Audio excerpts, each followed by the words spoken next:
ওই সময় আল্লাহ নবী সাহাবা বলেছিলেন,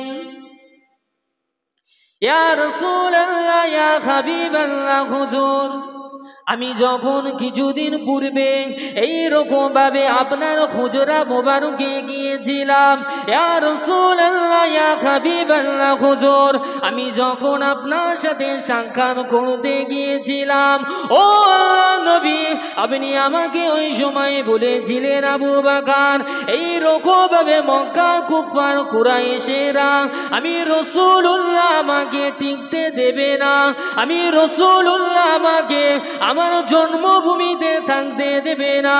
ও আমার সাহাবা আবু বকর, আমি যখন এই মক্কা ভূমি ছেড়ে ওই মদিনা শরীফে যখন হিজরত করব, ওই হিজরতের সাথে তুমি আবু বকর হবে। ওই হিজরতের সাথী আবু বকর তুমি হবে। আল্লাহ নবী শুধু এতটুকু কথা বলেছেন, এতটুকু কথা বলেছেন। আল্লাহ নবী যখন আবু বকরের দরজায় গিয়ে ঠোকা মারে, ও সোনার মানিকেরা, ও নওজোয়ান যুবকেরা, ও আমার মায়েরা বোনেরা, শুনে রেখে দাও, আল্লাহ নবী সাহাবারা কেমন আল্লাহ নবীকে প্যার করেছিলেন, কেমন ভাবে তানারা আল্লাহ নবীকে ধরেছিলেন। আল্লাহ নবী সাহাবা বলেন, আল্লাহ নবী যখন এইরকম ভাবে আমার গেটে এসে ঠোকা দেয়, আমি সাথে সাথে এইরকম ভাবে দরজাটা উন্মুক্ত করে দিলাম, এইরকম ভাবে দরজাটা খুলে দিলাম। আল্লাহ নবী ওই সময় বলে, ও আমার সাহাবা আবু বকর, তুমি কি জানতে আজকে রাতে আমাকে হিজরত করতে হবে?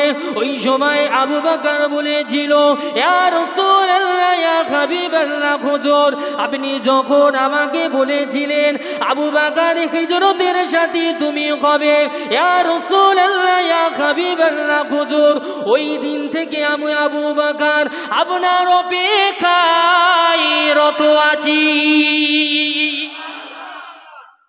হুজুর, আপনি শুধু আমাকে একবার বলেছিলেন আবু বকর হিজরতের সাথী তুমি হবে, ইয়া রাসূলুল্লাহ, ইয়া হাবিবাল্লাহ, হুজুর, ওই দিন থেকে আমি এখনো পর্যন্ত আপনার জন্য অপেক্ষায় আছি। কথা বুঝছেন বাপ? আমরা যদি কাউকে বলি যে কালকে তুমি আমার সাথে একটু বাজারে যাবে, কালকে তুমি আমার সাথে একটু বাজারে যাবে, ধরেন আমি একজনকে বলেছি কালকে আমি বাজারে যাব, তুই আমার সাথে যাবি, যদি 5 মিনিট যদি লেট হয় তো আর থাকবে বলে মনে হয়? কথা বলেন, থাকবে? 5 মিনিট থাকবে? থাকবে না। তাহলে আমাদের ধৈর্য, সাহাবায়ে কেরামদের ধৈর্যটা দেখেন।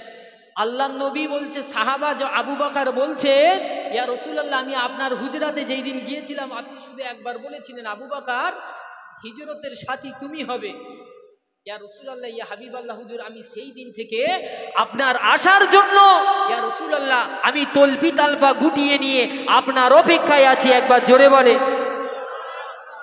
এটা হলো আল্লাহ নবীর সাহাবার, আল্লাহ নবীকে অনুকরণ করার একটা ছোট্ট নমুনা।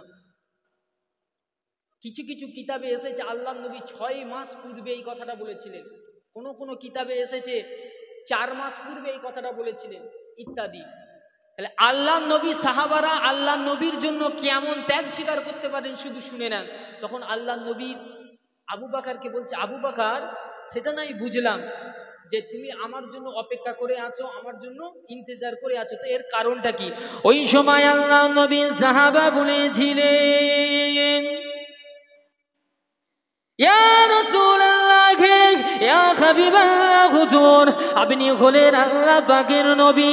আল্লাহ পাক জিবরাইল মারফত আপনার কাছে এরকম ভাবে ওহী পাঠিয়ে দেয়, ইয়া রাসূলুল্লাহ, ইয়া হাবিবাল্লাহ, হুজুর, আপনি আবু বকরের দরজায় এসে ঠোকা দেবেন, এইরকম ভাবে ঠোকা দেবেন, আবু বকরের সাড়া যদি না পাও, ইয়া রাসূলুল্লাহ, ইয়া হাবিবাল্লাহ, হুজুর, আপনি আবু বকরের দরজায় এসে ঠোকা দেবেন, আবু বকরের সাড়া যদি না পায়, ইয়া রাসূলুল্লাহ, ইয়া হাবিবাল্লাহ, হুজুর, আমি আবু বকর বড় বেয়াদবি হয়ে যাবে, আমি আবু বকর বড় বেয়াদবি করে ফেলবো, এই জন্য আমি রাসূলুল্লাহ, ইয়া রাসূলুল্লাহ, ইয়া হাবিবাল্লাহ, হুজুর, আমি আপনার জন্য ওই 6 মাস পূর্বে তলবি তালবা গুটিয়ে নিয়ে এইরকম ভাবে আপনার অপেক্ষায় রয়ে গিয়েছি। হুজুর, আপনি যদি একবার টোকা দেন, আবু বকর যদি কোনো কাজে ব্যস্ত থাকে, আপনার টোকায় সাড়া দিতে পারলো না, আপনি দুবার টোকা দিয়েছেন ইয়া রাসূলুল্লাহ, আবু বকর কোনো কাজে ব্যস্ত, সাড়া দিতে পারলো না।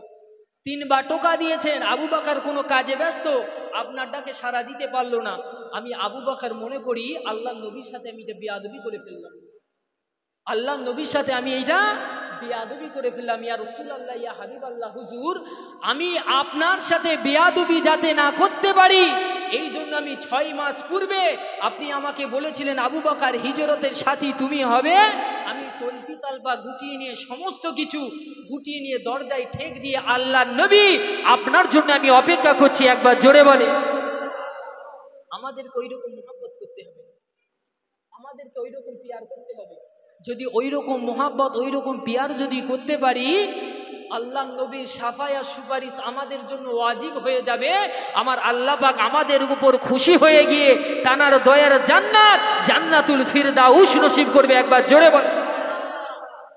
আমরা পেরেছি, কথা বলে পেরেছি। আল্লাহ নবী আবু বকরকে নিয়ে হিজরতের পথে বাইর হয়ে গেলেন।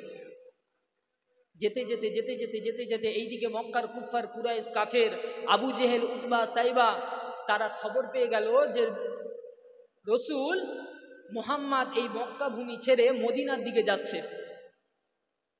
মক্কা ভূমি ছেড়ে মদিনার দিকে হিজরত করছে। আবু জেহেল উতবা সাইবা তারা ঘোড়ার উপরে সওয়ারি হয়ে আল্লাহ নবীকে ধরার জন্য তারা ঘোড়া ছোটাতে লাগলেন।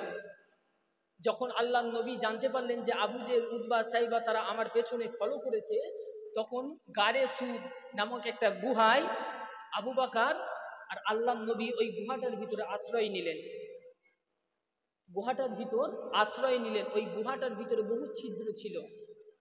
গুহাটার ভিতরে আপনারা যারা হজে গিয়েছেন, হজ পালন করতে গিয়েছেন, আপনারা ওই গুহাটা দেখেছেন, গারে সুর, ওখানে অনেক ছোট ছোট ছোট ছোট গর্ত থাকে না, ওই গর্তগুলো আবু বকরের জামাটা খুলে ওই ছোট ছোট ছিদ্রটাকে টুকরো টুকরো করে গর্তটাকে মোজাচ্ছেন। এইরকম ভাবে একটা একটা একটা একটা একটা একটা একটা করে সব মোজাচ্ছে। মোজাতে মোজাতে আবু বকরের জামাটা পুরো শেষ।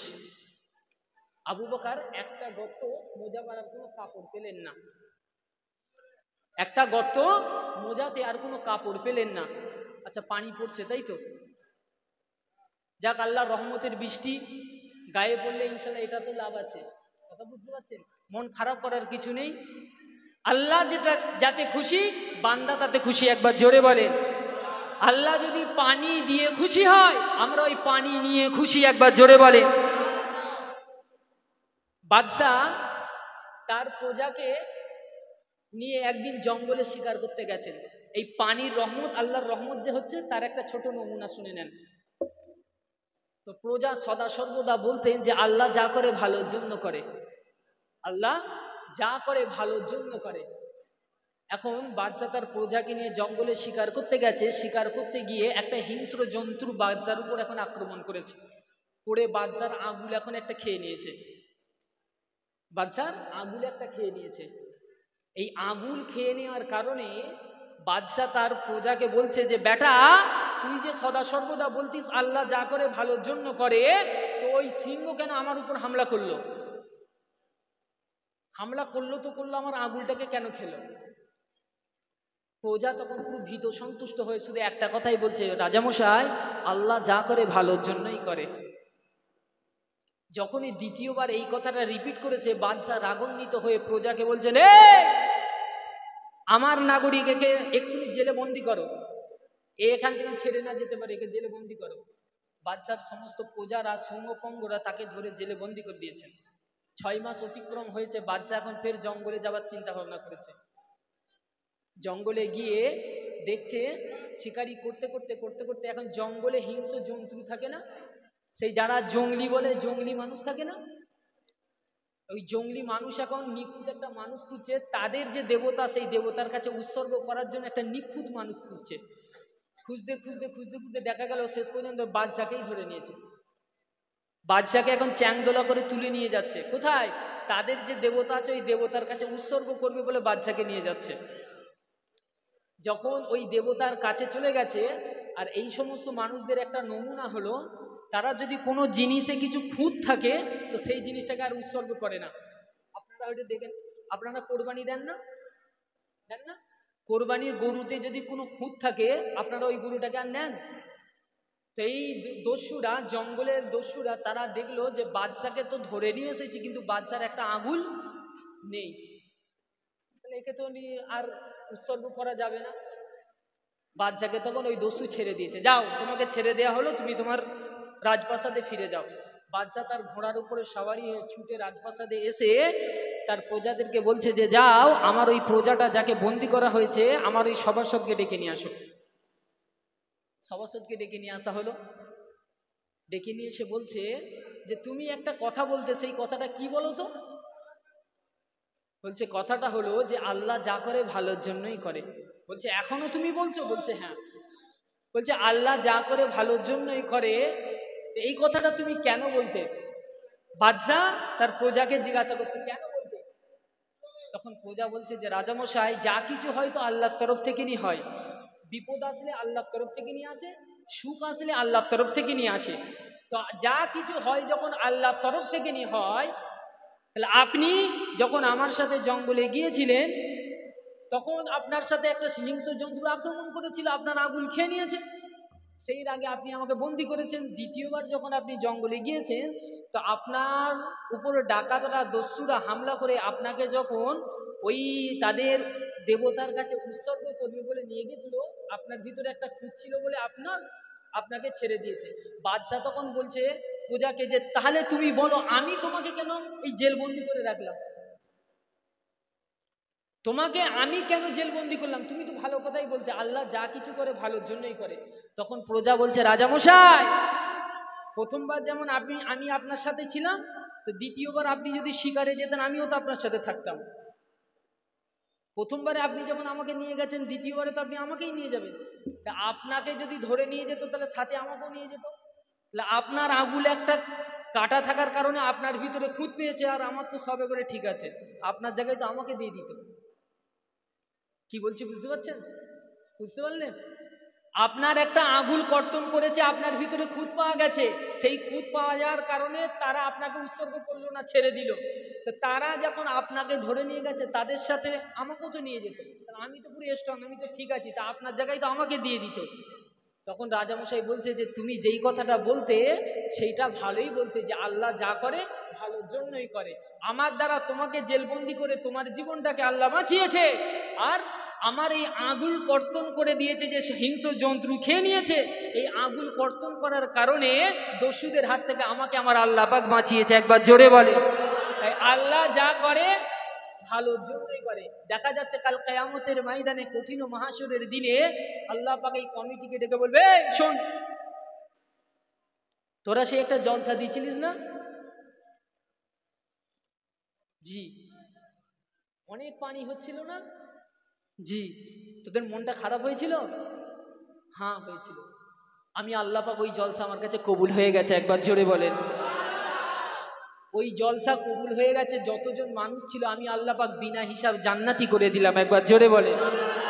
পানি হয়েছে তো বেজার হলে হবে না, আল্লাহর শুকরিয়া আদায় করতে হবে। একবার দরুদ শরীফ, আল্লাহুম্মা সাল্লি আলা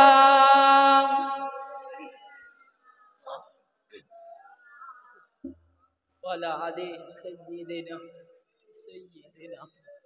মাওলানা। উম্মতেরি মায়ায় নবী কান্দে যারে যার, উম্মতেরি মায়ায় নবী কান্দে যারে যার, মাফু করে দাও ওগো আল্লাহ উম্মত গুনাহগার, মাফু করে দাও ওগো আল্লাহ উম্মত গুনাহগার। জোরে জোরে লা ইলাহা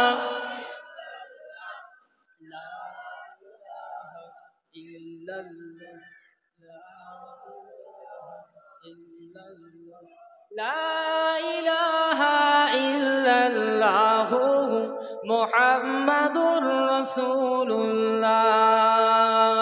700 বছর গত হলো, ভারতের বুকে জন্ম নিল হাজার হাজার ওলি আল্লাহ, যেটা এগিয়ে ভিড় জমালো।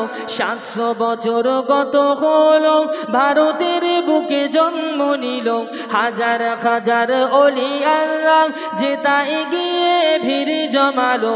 ফুরফুরা শরীফ সে যে ফুরফুরা শরীফ, জোরে বলেন। এতগুলো মানুষ, আমি যখন হাত এরকম করবো মনে করলে যে সুবহানাল্লাহ বলতে হবে, কথা বুঝছেন? আর যদি না বলেন তাহলে গজল বলবো না। 700 বছর গত হলো, ভারতের বুকে জন্ম নিল হাজার হাজার ওলি আল্লাহ, যেটা এগিয়ে ভিড় জমালো। ফুরফুরা শরীফ সে যে ফুরফুরা শরীফ, ফুরফুরা শরীফ সে যে ফুরফুরা শরীফ। মুজাদ্দিদের ফুলের ঘ্রাণে শান্তি এলো মুমিন প্রাণে। মাশাআল্লাহ, তবে তো একটু জোশটা বাড়বে। তা আপনারাই যদি ঝিমিয়ে যান আমার কথা বুঝতে পারছেন? মুজাদ্দিদের ফুলের ঘ্রাণে শান্তি এলো মুমিন প্রাণে। লাখো মুসলিম ছুটে চলেছে ফুরফুরার ওই দরগা পানে, লাখো মুসলিম ছুটে চলেছে ফুরফুরার ওই দরগা পানে। ফুরফুরা শরীফ সে যে ফুরফুরা শরীফ, ফুরফুরা শরীফ সে যে ফুরফুরা শরীফ। মুজাদ্দিদের ফুলের ঘ্রাণে শান্তি এলো মুমিন প্রাণে। আল্লাহুম্মা সাল্লি আলা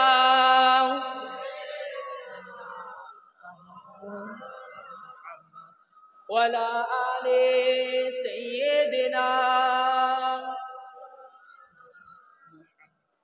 প্যারে হাজিরানে মজলিস, আবু বকর নিজের জামাটাকে টুকরো টুকরো করে ওই গর্তের সমস্ত গর্তগুলো মিটিয়ে দিলেন।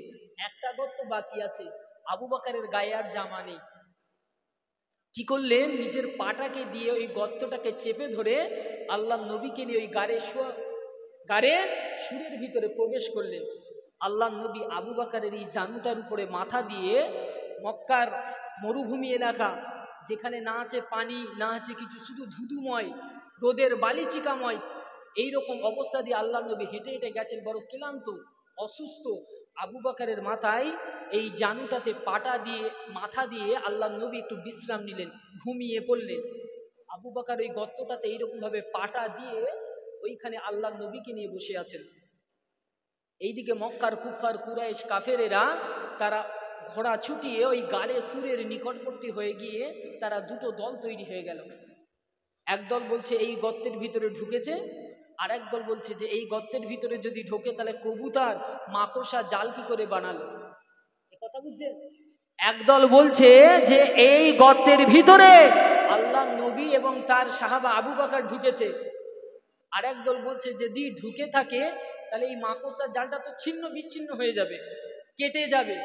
মাকড়সার জাল এত সুন্দরভাবে হয়ে আছে, কবুতর আবার তাতে ডিম পেড়ে দিয়েছে, তো যদি কোনো মানুষ ঢোকে তো সেটা তো বোঝা যাবে।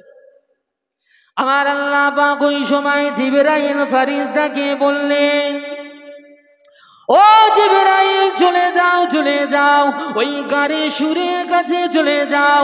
ওই গাড়ে সুরের কাছে গিয়ে ওই পাহাড়টার কাছে গিয়ে কবুতরকে বলো, এইরকম ভাবে মাকড়সাকে বলো, ওই মাকড়সা যেন ওই গাড়ে সুরের সামনে এইরকম জালটা বিছিয়ে দেয়।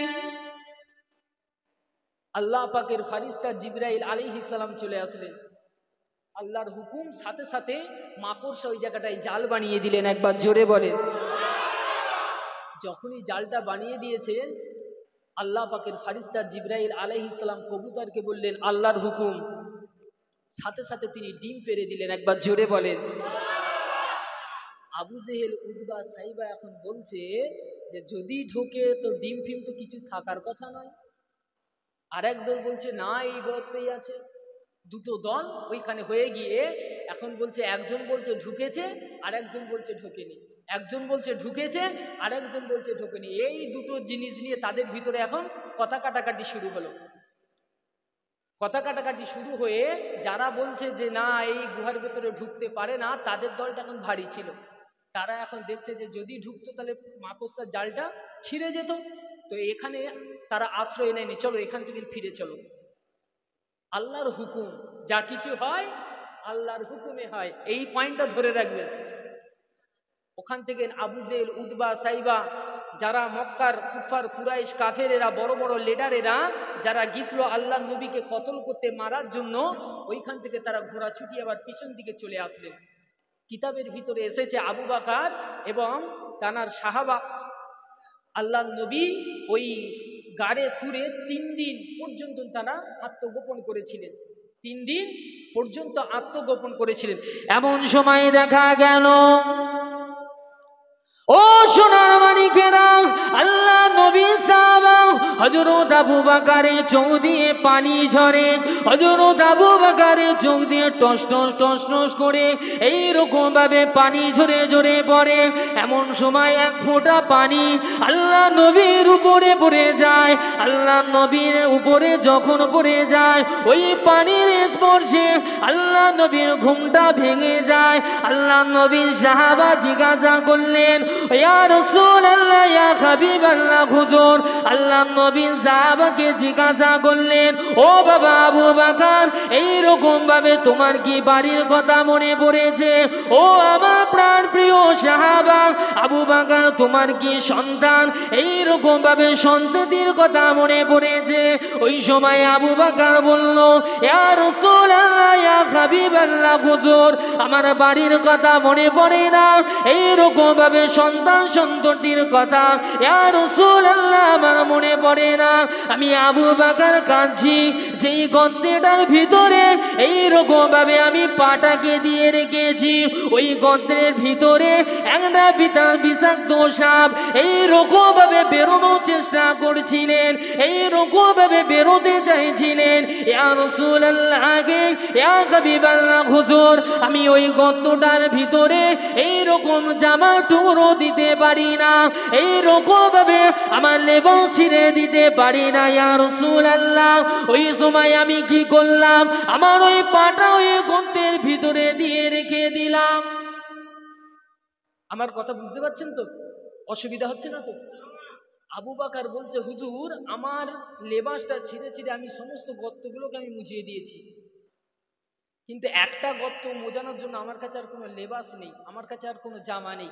ইয়া রাসূলুল্লাহ, ইয়া হাবিবাল্লাহ, হুজুর, আমার নিজের পাটা দিয়ে ওই গর্তটাকে আমি গার্ড করে দিয়েছিলাম, বন্ধ করে দিয়েছিলাম, যাতে কোনো বিষাক্ত পোকামাকড় ওখান দিয়ে বেরিয়ে আল্লাহর নবীকে না কাটতে পারে। একবার জোরে বলেন। আমি যদি দিয়ে থাকি আমার পায়ে আগে কাটবে, ভয়টা তো আমার। ভালো করে বুঝবেন, পাটা যদি আমি দিয়ে থাকি, বিষাক্ত পোকাটা কাটবে কাকে? আমাকে। বিপদটা হবে কার? আমার। আল্লাহ নবী সাহাবা বলছে, হুজুর, আমি পাটা দিয়ে রেখেছিলাম যাতে বিষাক্ত পোকামাকড় বেরিয়ে আপনাকে না কাটতে পারে। একবার জোরে বলেন। আমরা চিন্তা করি আমার, কিন্তু সাহাবারা চিন্তা করেছেন আল্লাহ নবীর। কিরকম ত্যাগ স্বীকার করেছে শুধু শুনে নেন। হুজুর, যদি কাটে সে আমাকে কাটবে, কিন্তু বিষাক্ত পোকামাকড় বেরিয়ে আপনাকে না কাটতে পারে, তাই আমি আবু বকর আমার পাটাকে, এই গর্তের মুখটাকে বন্ধ করে দিয়ে, ইয়া রাসূলুল্লাহ, ইয়া হাবিবাল্লাহ, হুজুর, বিষাক্ত পোকা আমার এই পায়ে কাটার কারণে আমার গোটা শরীরটা এত যন্ত্রণা হচ্ছে, এত জ্বালা করছে যে আমি আবু বকর আর থাকতে পারছি না। ইয়া রাসূলুল্লাহ, আমি আবু বকর আর থাকতে পারছি না, আমার চোখ দিয়ে পানি গড়িয়ে গড়িয়ে আমার গা মোবারক ভিজে গিয়েছে। হুজুর, এক ফোঁটা পানি আপনার শরীরে পড়ে গিয়েছে, সাথে সাথে আপনি জেগে গেছেন, সাথে সাথে আপনি জেগে গেছেন। আমার শুধু এখানে একটাই বলার উদ্দেশ্য হচ্ছে যে সাহাবা একরামরা আল্লাহ নবীর জন্য কেমন ত্যাগ স্বীকার করেছে, আর আমরা কতটা আল্লাহ নবীর জন্য ত্যাগ স্বীকার করছি তার প্রমাণ আমি দেবো। এটা হচ্ছে নরম, এটা যে বলছি এটা নরম, এর পরে খাবে গরম। কথা বুঝতে, সহ্য করার ক্ষমতা যদি থাকে, আশা হবে কি না হবে আর দেখার দরকার নেই, কিতাব পড়ে যেটা শিখেছি সেটা আপনাদের কাছে উপস্থাপন করবো। কথা বুঝতে পেরেছেন? আবু বকর বলছে, হুজুর, কাটলে আমাকে কাটুক, কিন্তু আল্লাহ নবীর ক্ষতি না হয়। একবার জোরে বলে ইয়া রাসূলুল্লাহ আমি আর থাকতে পারছি না, ইয়া রাসূলুল্লাহ ইয়া হাবিবাল্লাহ হুজুর আমি আর থাকতে পারছি না। এমন সময় আল্লাহ নবী তানার মুখের লালা মুবারকটা নিয়ে এইরকম ভাবে হাতে নিয়ে আবু বকরের ওই দংশন করার জায়গায় লাগিয়ে দিলেন, আবু বকরের ওই ক্ষত জায়গাটায় লাগিয়ে দিলেন। ও সোনার মানিকেরা, কিছুক্ষণ পরে দেখা গেল আবু বকর যে যন্ত্রণায় ছটফট করছিলেন, এইরকম ভাবে আবু বকর যে এইরকম ভাবে কষ্ট পাচ্ছিলেন, এমন সময় দেখা গেল আবু বকর আনন্দিত হয়ে গেলেন। আল্লাহ নবী যখন থুতু মোবারকটা নিয়ে আবু বকরের ওই ক্ষত বিষাক্ত পোকা যেখানে কামড়েছিলেন সেই জায়গাটা এরকম বুলিয়ে দিলেন। বুলিয়ে দেওয়ার সাথে সাথে আবু বকর আনন্দে উৎফুল্লে আল্লাহ নবীর সাথে আল্লাহ নবীকে জড়িয়ে ধরলেন। একবার জোরে বলেন। আল্লাহ নবী বলছেন, আবু বকর কি হলো? ইয়া রাসূলুল্লাহ ইয়া হাবিবাল্লাহ, কঠিনতম যে আমার জ্বালা হচ্ছিল ওই বিষাক্ত পোকা কামড়ের কারণে আমার বুকের ভেতরটা যে জ্বলে যাচ্ছিল, ইয়া রাসূলুল্লাহ আপনি যে ওই মুখের লালা মুবারকটা নিয়ে আপনার পবিত্র লালাটা নিয়ে আমরা পায়ে যখন লাগিয়ে দিলেন, ইয়া রাসূলুল্লাহ ইয়া হাবিবাল্লাহ হুজুর ওই বিষের ক্ষমতা হয়নি আবু বকরকে কষ্ট দেবার। একবার জোরে বলে। সাহাবা আল্লাহ নবীর জন্য কেমন ত্যাগ স্বীকার করেছেন, আর আল্লাহ নবীর সাহাবা আবু বকর সম্পর্কে কি বলেছেন সেটা শোনেন। আল্লাহ নবী তখন আবু বকরের যখন এই পরিস্থিতিটা দেখলেন, গাড়ে সুরে 3 দিন থেকে ওইখান থেকে বাহির হলেন। বাহির হয়ে মক্কার মরুভূমি পথ ধরে যখন আল্লাহ নবী মদিনা শরীফের দিকে হেঁটে হেঁটে যাচ্ছেন, আবু বকর একবার ডান দিকে যায়, আবার একবার বাঁ দিকে যায়, একবার সামনে যায়, আবার একবার পেছনে আসে। এই দৃশ্যটা আল্লাহ নবী পরিলক্ষিত করলেন, দেখলেন কি ব্যাপার, আবু বকর এরকম করছে কেন, আবু বকর এইরকম করছে কেন, ব্যাপারটা কি? কখনো আবু বকর পেছনে যায়, কখনো আবু বকর সামনে যায়, আবার কখনো আবু বকর ডান দিকে যায়, আবার কখনো আবু বকর বাঁ দিকে যায়, ব্যাপারটা কি? আল্লাহ নবী আবু বকরকে জিজ্ঞাসা করলেন, আবু বকর এটা কি ব্যাপার, তোমার কি কোনো কষ্ট হচ্ছে, তোমার কি কোনো কষ্ট হচ্ছে, ব্যাপারটা কি? ওই সময় আল্লাহ নবী সাহাবা বলেছিলেন, ইয়া রাসূলুল্লাহ ইয়া হাবিবাল্লাহ হুজুর আমি আবু বকর কখনো সামনে যাই, আমি আবু বকর কখনো পেছনে যাই, ইয়া রাসূলুল্লাহ ইয়া হাবিবাল্লাহ হুজুর আমি আবু বকর কখনো ডান দিকে যাই, ইয়া রাসূলুল্লাহ ইয়া হাবিবাল্লাহ হুজুর আমি আবু বকর কখনো বাঁ দিকে যাই। আমার এই যাওয়ার কারণটা হলো মক্কার কুফার কুরাইশ কাফেরেরা, ইয়া রাসূলুল্লাহ ইয়া হাবিবাল্লাহ হুজুর তারা আপনার উপর এই রকম ভাবে বল্লম দিয়ে আঘাত করতে না পারে, এই রকম ভাবে তীর দিয়ে এই রকম ভাবে আঘাত করতে না পারে, ইয়া রাসূলুল্লাহ ইয়া হাবিবাল্লাহ হুজুর মক্কার কুফার কুরাইশ কাফেরদের ওই তীরটা যদি আল্লাহ নবীর গায়ে লেগে যায়, আমি আবু বকর এই রকম ভাবে বড় একটা বেয়াদবি করে ফেলবো। আমার কাছে থাকা অবস্থায় আল্লাহ নবী ক্ষত বিক্ষত হয়ে গেছে, ইয়া রাসূলুল্লাহ ইয়া হাবিবাল্লাহ হুজুর আমি আবু বকর এই জন্য কখনো সামনে যাই, এই জন্য কখনো পেছনে যাই, এই জন্য কখনো বাঁ দিকে যাই, এই জন্য কখনো আবার ডান দিকে চলতে থাকি, ইয়া রাসূলুল্লাহ ইয়া হাবিবাল্লাহ হুজুর ওই মক্কার কুফার কুরাইশ কাফেররা যদি তীর নিক্ষেপ করে সর্বপ্রথম যেন এই আবু বকরের সিনাটাই লাগে, এই আবু বকরের এইরকম ভাবে সিনা যেন ফিরে যায়, তবু আল্লাহ নবীর গায়ে ওই মক্কার কুফার কুরাইশ কাফেরদের তীরটা যেন কোনো রকম আঘাত করতে না পারে। আল্লাহ নবী মক্কা থেকে মদিনায় যাচ্ছে, আবু বকর কখনো সামনে যাচ্ছে, আবার কখনো পেছনে যাচ্ছেন, আবার কখনো ডান দিকে যাচ্ছেন, আবার কখনো বাঁ দিকে যাচ্ছেন।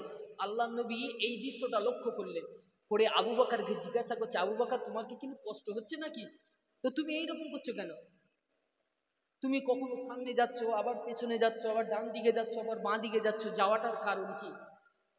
আল্লাহ নবী সাহাবা ওনাদের জীবন হিস্ট্রি যখন পড়েছিলাম এই চোখ দিয়ে পানি পর্যন্ত ঝরে গেছিল।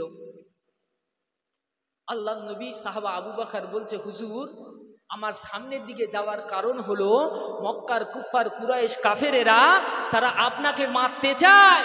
হুজুর তারা যদি সামনের দিক থেকে কোনো তীর নিক্ষেপ করে, সর্বপ্রথম আমি আবু বকর আমার এই সিনাটাকে যেন ওই তীরটা বেঁধে গিয়ে আল্লাহ নবীর গায়ে যাতে কোনো আঁচড় না লাগে। ইয়া রাসূলুল্লাহ, ইয়া হাবিবাল্লাহ হুজুর, তাই আমি আবু বকর সদা সর্বদা কিছু কিছু সময় আগিয়ে দিলে আগে আগে চলতে শুরু করেছি। একবার জোরে বলে।